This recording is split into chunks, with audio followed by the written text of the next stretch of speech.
In this video, I'm going to show you how to do queuing with two servers. The example we're going to look at is, let's say, customers queuing at the bank, and there are two tellers to help them. And what we're going to allow for is that our arrival times are going to be poisson, and our service times are going to follow an exponential distribution. So the service time for both tellers is going to be exponential. Arrivals are poisson. We're going to route the customers to whichever teller is free. We're actually going to prioritize teller 2 first and then teller 1. It doesn't matter which one you do. And we're going to have the following be true. Let's let the arrivals happen at 2.65 minutes between arrivals, and let's let the average service time be 2.45 minutes. Okay, now the way to deal with the arrivals is the following. What you need to go do is you need to make this cumulative probability table, this guy here, by using a poisson.dist call, making these count data where these are actually, in our case, this is the number of minutes between arrivals. So we're going to let it be 0 all the way to, we'll just count up 0, 1, 2. We're going to stop once these probabilities continue hitting 1. So actually, usually I make it much larger and then I cut off these ending values if I don't need them. And so what I do from there is I do a poisson.dist. I grab that number of minutes between arrivals as my count data. I go insert my average from here and then comma 1 for cumulative. I generate all of those. And then from there, I go and do something a little bit fancy. I bump my my cumulative probabilities down 1, put a 0 at the top to then allow me to use the lookup call in Excel. What I'm also just going to do too is I'm going to set my calculations to automatic for the rest of this now, and let's go over and start this problem. So if I want to simulate my time between arrivals using a Poisson distribution, I use a lookup call, and I look up a random value that'll simulate that probability, and I go look for it within these cumulative probabilities here, lock those references,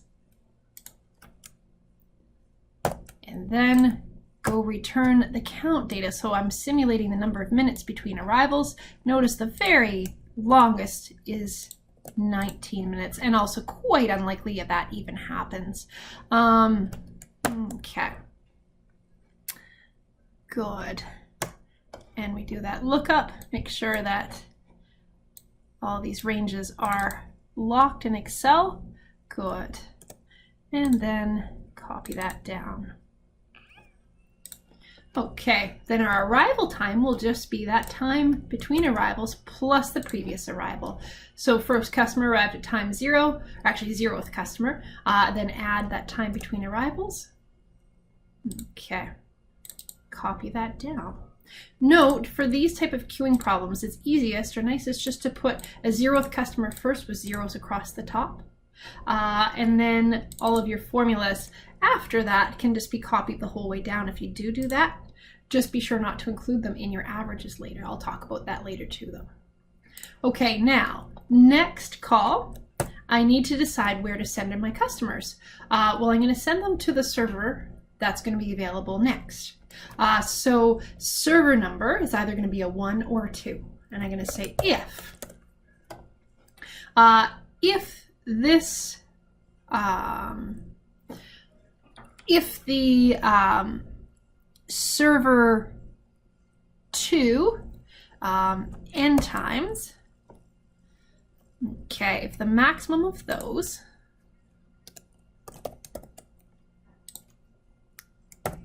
is less than the maximum of the server 2 n times, I'll talk about why I'm doing that maximum call in a minute, then send the customer to server 1, if not send them to 2. I'm going to lock these TOF references. Okay, and what this allows for is that all of the previous n service times, I want to do a max call because sometimes I can have a blank above this cell because sometimes the customer is going to go to the other server instead of this one. And so it allows for those blanks by doing this maximum call. It goes and grabs the previous actual n service time. And whoever's done next, that's where the customer goes. Notice I don't say equals. What happens then actually, if they're both done at the same time, I actually go to server 2 first. So first customer is going to go to server 2. Okay. Next, start times. So a customer is only going to start with a teller if they're actually getting routed there. So this first customer is getting sent to server 2.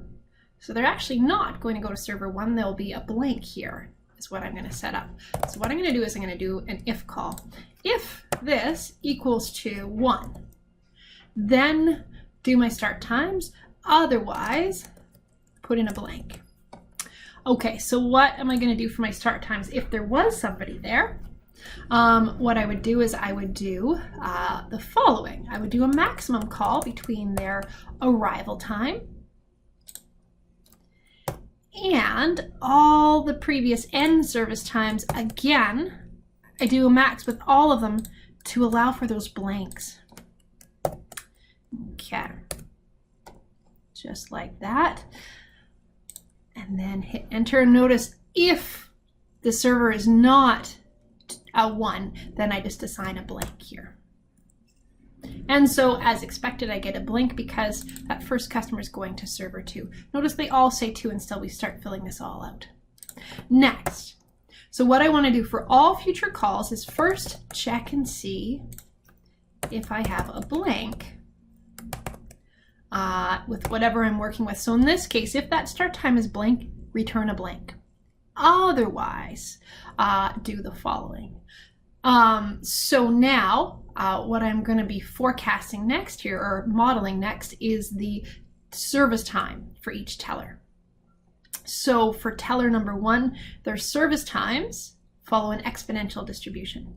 Same with teller 2. How I model that is the following. I do a negative 1 over mu, which turns out to be this guy, so negative P13.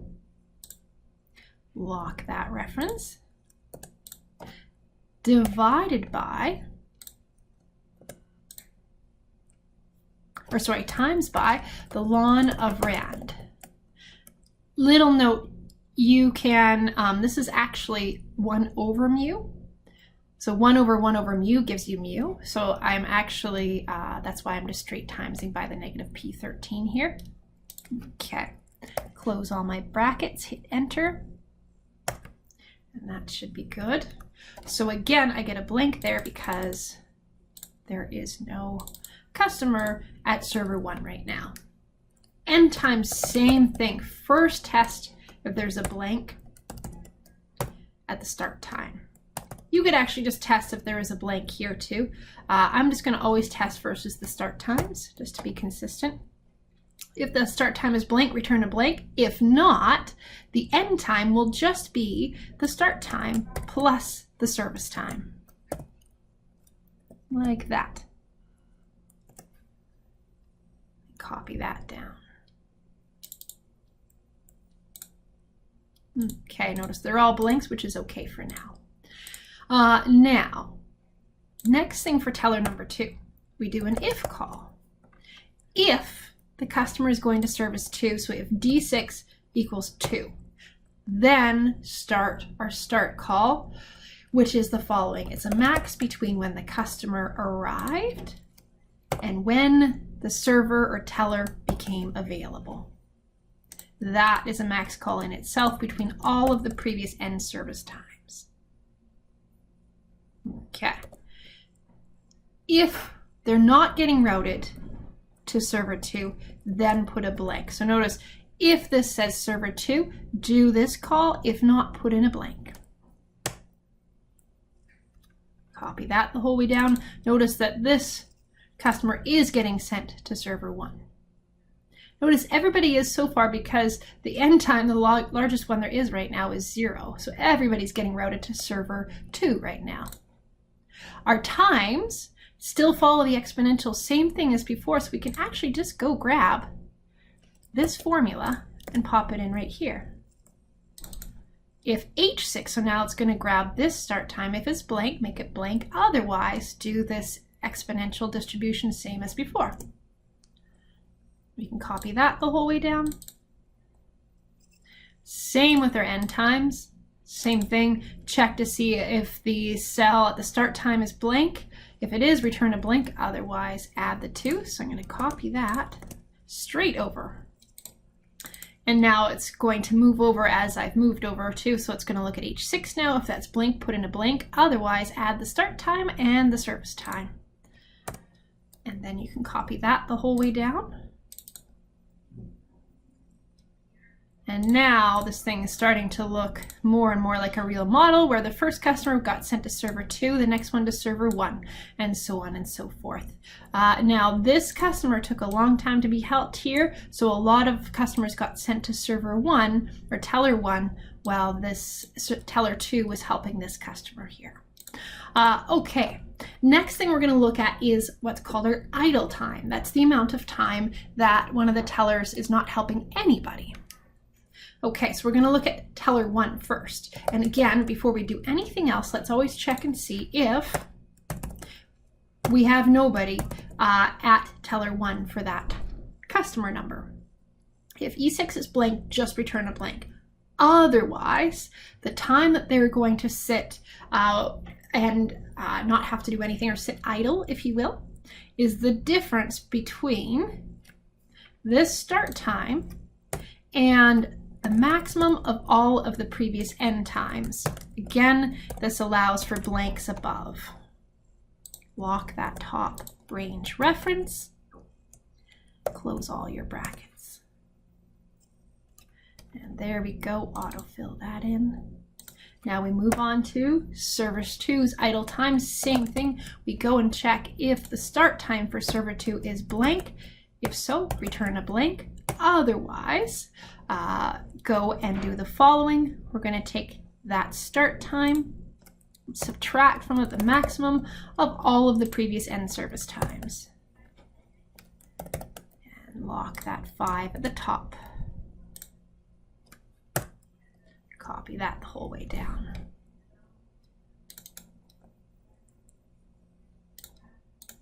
The wait time is the difference between when the customer arrived and when they got helped.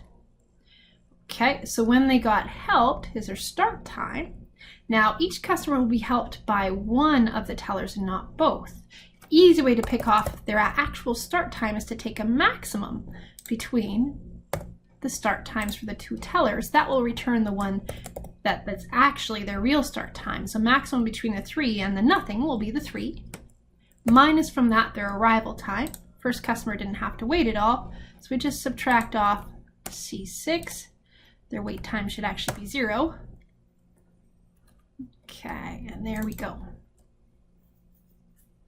So we've now finished filling out the first part of this model. Now we're going to go do some stats based off of this one replication. Total wait time is just going to be the sum of all of the wait times. Now, little note, doesn't matter if you start with the 0th line there, because adding 0 to anything doesn't change anything. Same with when we get the maximum wait time. You can grab the 0 at the top if you want. Maximum with the 0 in there won't change anything. What you have to be really careful of is when you're averaging the wait time. So next thing I'm interested in is, what's the average wait time for everybody? You must start with customer number 1. Do not include the 0 for customer 0. This is like a fake customer we just add in to make our modeling easier.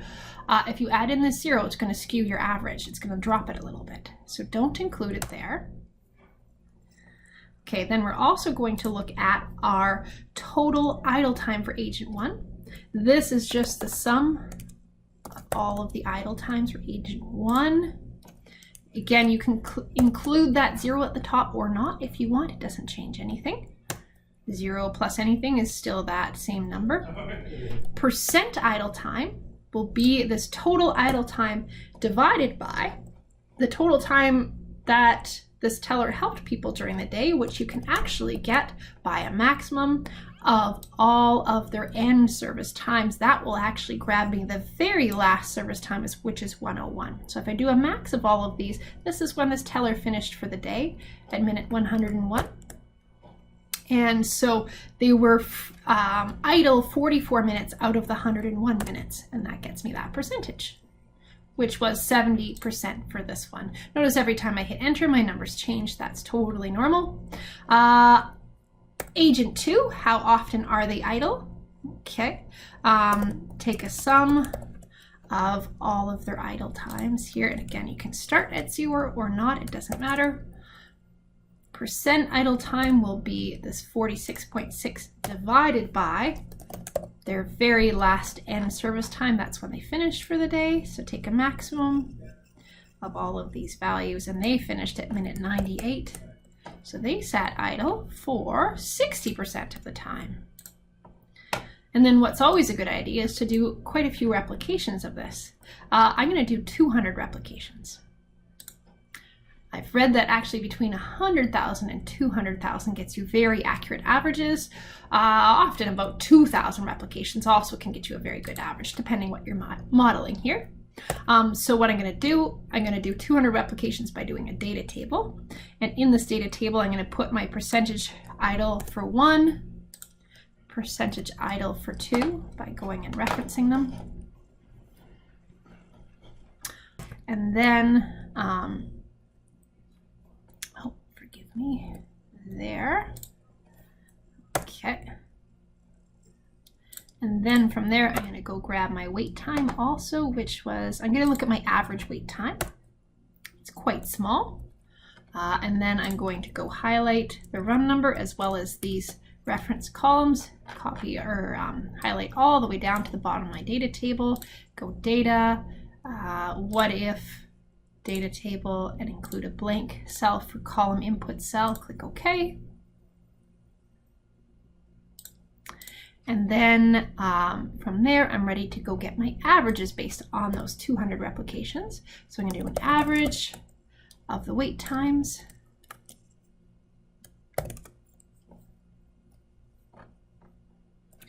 I can get a max of those wait times by doing a max call.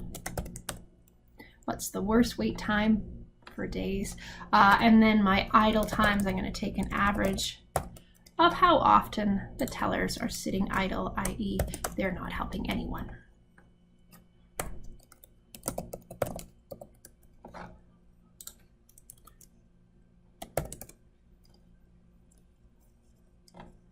Okay, so we'll notice that after 200 replications, average wait time is 0.3 minutes, so very small wait times for our customers.